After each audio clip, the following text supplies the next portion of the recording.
क्या आप जानते हैं, एक ऐसा व्रत है जो युद्ध से पहले भगवान राम ने भी रखा था। इसका नाम है विजया एकादशी, जो 13 फरवरी को आने वाली है। यह एकादशी फाल्गुन मास के कृष्ण पक्ष की एकादशी को आती है। इसे विजय देने वाली एकादशी कहा जाता है, यानी जो व्यक्ति इस दिन श्रद्धा से व्रत करता है उसे जीवन में संघर्षों पर विजय मिलती है। मान्यता है कि भगवान श्री राम ने लंका विजय से पहले इसी एकादशी का व्रत किया था, जिससे उन्हें सफलता प्राप्त हुई।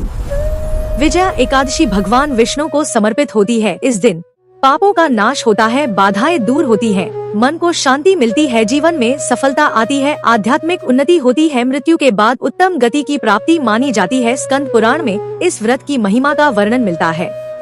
अब आते हैं इस बात पर कि व्रत कैसे करें। प्रातःकाल सूर्योदय से पहले उठें, स्नान करके स्वच्छ वस्त्र पहनें, भगवान विष्णु का ध्यान करें।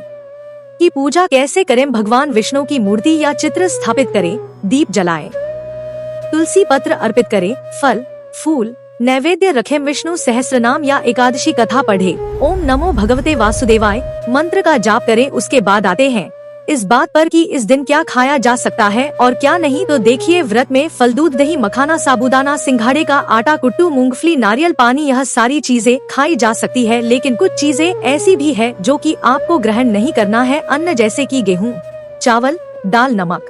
कुछ लोग सेंधा नमक लेते हैं, तो आप भी चाहे तो ले सकते हैं। उसके बाद हर प्रकार के तामसिक भोजन को ग्रहण करना वर्जित है।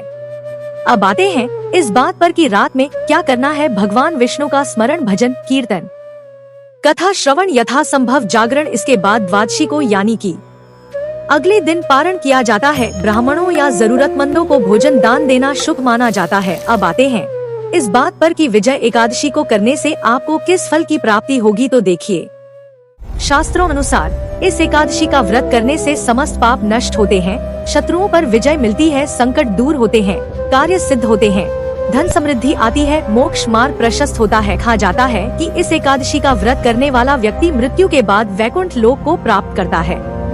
इस बात से ही इसका इम्पोर्टेंस समझ सकते हैं कि जब भगवान राम को लंका विजय करनी थी, तब ऋषि बगदालभ्य ने उन्हें विजया एकादशी का व्रत करने की सलाह दी।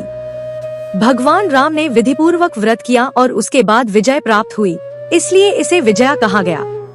तो आप इस एकादशी का व्रत अवश्य करें।